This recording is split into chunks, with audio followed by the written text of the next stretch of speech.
लेकिन ऐसा नहीं है, आप सोचते हो कि सेलर हैं इसलिए मैं ऐसा सोचता नहीं। हम डायरेक्शनल ट्रेड सबसे पहले प्लान करते हैं, क्योंकि जो मोटा पैसा आता है वो डायरेक्शनल ट्रेड में ही आता है। ये अलग बात है कि आप ऑप्शन बाई करते हो, मैं ऑप्शन सेल करता हूँ, लेकिन यहाँ पर मोटा पैसा हमेशा डायरेक्शनल ट्रेड में बनता है और इस समय बाजार में वो थोड़ा सा चौपी है या कह सकते हैं फंसा हुआ है। नमस्कार दोस्तों, डेली मार्केट एनालिसिस में आप सभी का एक बार फिर से स्वागत है। कल है निफ्टी 50 इंडेक्स की एक्सपायरी और इस समय बाजार ब्रेकआउट के बाद भी क्या है, एक रेंज के अंदर है। जैसे कि कल हमने बात की थी कि 25,030 के ऊपर हमें एक लॉन्ग पोजीशन को कंसीडर करना है। बाजार आज 25,030 के ऊपर गया भी, लेकिन जो मोमेंटम था वो बहुत ही मरा हुआ था। आप कहें तो कोई बहुत बड़े मूव नहीं आ रहे थे और ऑप्शंस की प्रीमियम में अजीब सा बिहेवियर था। जैसे कि कॉल साइड में पुल बैक बहुत बड़े बड़े आ रहे थे और अचानक बाजार ऊपर जा रहा था, तो उसके साथ कॉल भी चल रहा था। मैं कहना ये चाहता हूं कि अगर आप एक डायरेक्शनल ट्रेडर हैं तो आप यहां पर बैठ नहीं सकते, ठीक है। नॉन डायरेक्शनल ट्रेडर हैं तो आप आराम से स्ट्रैडल सेल कर लो, ठीक है, रेंज सेल कर लो, तो वहां पे कुछ फिर भी पैसा मिलेगा। लेकिन ऑप्शंस बायर के लिए या डायरेक्शनल ट्रेडर के लिए यहाँ पर लेस अपॉर्चुनिटी थी। तो कल भी क्या बाजार इसी तरीके से रहेगा या यहाँ पर एक मोमेंटम आ सकता है? सबसे पहले आप आज का इंट्राडे देखो और लास्ट 3 ट्रेडिंग सेशंस को चेक करिएगा। आप यहाँ पर आपको बहुत ही स्लो मूव्स दिख रहे होंगे ना।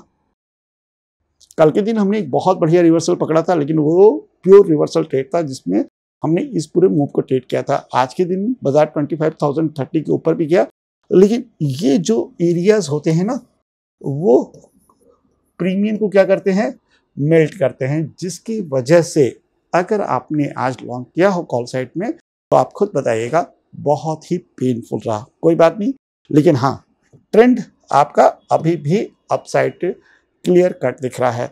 अब आप यहाँ पर देख रहे होंगे और आपने ट्रेंड लाइन यहाँ देखी होगी। अक्सर लोग क्या करते हैं कि इसको ही सपोर्ट मानते हैं, ठीक है ना, क्योंकि हाई ब्रेक हुआ है। लेकिन इस हाई पर जो लू लगा है मैं उसको कंसीडर करना चाहूंगा, क्योंकि यहाँ से ही डाउन साइड मूव आएगा। बाजार रेंज के अंदर है, ठीक है, एक्यूमुलेट कर रही है डेली टाइम फ्रेम में। हमें मालूम है नीचे है ऊपर दोनों तरफ मूव कर सकता है। हाँ, अप साइड ब्रेकआउट आएगा तो वहां पर बैठने की पावर हमारे पास होनी चाहिए, लेकिन डाउन साइड आया तो हमें मोमेंटम ट्रेड करना भी आना चाहिए। और ये वही लेवल है 24,980, आप समझे 24,980, और अप साइड में 25,130। इसको मैं थोड़ा सा अपसाइड कर रहा हूँ। आज का हाई है करीब 25,090 का।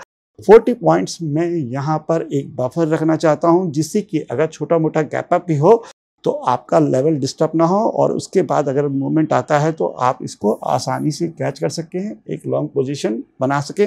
24,980 के बाद आपका लेवल है 24,920। ये आपका फर्स्ट टारगेट है और उसके बाद अगर प्राइस गया तो फिर आप 24,850 तक भी ट्रेड कर सकते हैं। मैं एक बार यहाँ पर आपको ये एक्सप्लेन करूँगा कि भले ही बाजार का ट्रेंड है, लेकिन 3 ट्रेडिंग सेशन से बाजार जिस तरीके से फंसा है उससे ये लगता है कि बाजार में नीचे और ऊपर दोनों तरफ मोमेंट आ सकते हैं, वोलेटिलिटी हाई हो सकती है और उसके लिए आपको दोनों ही तरफ के लिए इक्वल रेडी रहना चाहिए।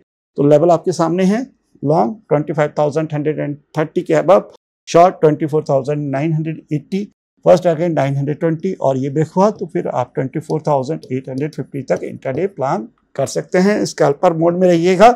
ट्रेंड मोड आपका अबव देन 25,130 के ऊपर ही रहेगा, अदरवाइज आप शॉर्ट साइड में सिर्फ स्कैल्प ही प्लान करेंगे। अब बात करूंगा मैं बैंक निफ्टी इंडेक्स की। दोस्तों 30 अगस्त को हम दिल्ली में एक सेमिनार करने जा रहे हैं। आप में से कई लोग के क्वेश्चंस भी हैं कि क्या क्या मैं उसमें सिखाऊंगा। तो देखिए, स्ट्रैटेजीज तो रहेंगी, अलगू प्लेटफॉर्म भी रहेंगे, किस प्लेटफॉर्म पे ट्रेड करना है, कैसे हमें अपने एग्जीक्यूशन को बेहतर करना है। एग्जीक्यूशन का मतलब कई लोग नहीं समझते हैं। आपकी स्ट्रैटेजी हमेशा प्रॉफिटेबल होती है, लेकिन ह्यूमंस क्या करता है ना, उस स्ट्रैटेजीज को फॉलो नहीं करता है। तो यहाँ पर हम वो भी सीखेंगे। साथ में अगर आप डिस्कशन ट्रेड करना चाहते हैं तो उसके ट्रेड सेटअप भी रहेंगे। डिस्कशन ट्रेड सेटअप का मतलब कि ऐसे ट्रेड जिसमें आप अपने आप से प्लान कर सके, तो दोनों तरफ का कॉम्बिनेशन रहेगा। और आपके साथ इंटरेक्शन तो रहेगा ही रहेगा। डिस्क्रिप्शन में लिंक मौजूद है, अगर ज्वाइन करना चाहते हैं तो आप डिस्क्रिप्शन में दिए हुए लिंक के थ्रू जरूर ज्वाइन करें। आप खुद देखो बैंक निफ्टी इंडेक्स आज का प्राइस एक्शन है, ठीक है। और कल मैंने आपसे कहा भी था कि इसके नीचे आप शॉर्ट कर सकते हो, और अगर आपको याद हो तो मैंने वहाँ पर एक चीज़ की ही थी कि शॉर्ट में सिर्फ स्कैल्प करना, अदरवाइज आप जो है यहाँ पे ट्रैप हो सकते हो, क्योंकि बाजार का ओवरऑल जो स्ट्रक्चर है वो अपसाइड का है। तो हमें मालूम है कि जब भी अपसाइड ब्रेकआउट होगा तो एक अच्छा मूव देखने को मिलेगा, लेकिन डाउन साइड में ये इसी तरीके से बिहेव करेगा। अब यहाँ पर क्या करें, क्योंकि आप में से कई लोग अभी भी बैंक निफ्टी इंडेक्स के लिए पागल हैं और सोचते हैं कि बहुत ही बढ़िया स्क्रिप्ट है और बहुत बढ़िया पैसा बनाएगी, लेकिन ऐसा अब है नहीं। वीकली एक्सपायरी जब से इसकी खत्म हुई है, यहाँ पर ऑपरेटर भर भर के एक्टिव है, क्योंकि निफ्टी में बैंकिंग स्टॉक्स के स्टिक्स सबसे ज़्यादा हैं। तो अगर निफ्टी को चलाना है तो बैंकिंग स्टॉक्स को हिलाना पड़ता है, और इसी वजह से ये रैंडम बहुत मूव करता है। फिर भी आपकी इच्छा है, आप इसे ट्रेड करना चाहते हैं तो 56,000 के ऊपर ही ध्यान दीजिएगा। 56,000 के ऊपर ही आपको एक अच्छा मूव आएगा। 56,200 तक आप थोड़ा सा वेट एंड वॉच की पोजीशन में रह सकते हैं, यानी फर्स्ट टारगेट वहां पर निकाल सकते हैं, और उसके बाद आपको अपसाइड मूव मिलेगा। लेकिन अगर वहीं पर 55,580 ब्रेक होता है तो आपका ये गैप भी फिल हो सकता है। इसके लिए भी कल के दिन आपको रेडी रहना चाहिए। यानी अगर मैं शॉर्टर फॉर्म में कहूँ तो 55,580 के नीचे शॉर्ट और 56,000 के ऊपर लॉन्ग बनेगा। अब कुछ लोग कहेंगे कि 420 पॉइंट की रेंज कौन देता है, तो ना लीजिए, आपके ऊपर है। लेकिन 420 के अंदर नीचे भी मार खाइए, ऊपर भी मार खाइए, दोनों तरफ बजाते रहिए।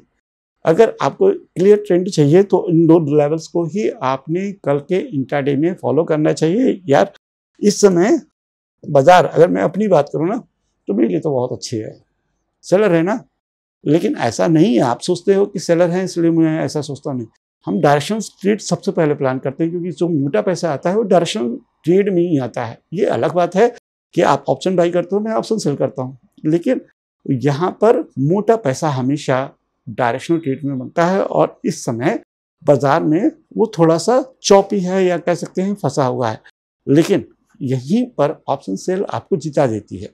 आप भले ही अच्छे की उम्मीद करते हो डायरेक्शनल ट्रेड की, लेकिन अगर नहीं भी है तो आपके हेजेस आपको पैसा बना के देते हैं। वो थोड़ा होता है लेकिन काम हो जाता है। लेकिन अगर आप बाइंग पर्सपेक्टिव से सोचेंगे तो ये जो सिनेरियो होता है वो उनके लिए सबसे ज़्यादा खराब है। तो यहाँ पे वेट एंड वॉच की पोजीशन में रहें और उसी पर अपने ट्रेड्स प्लान करें।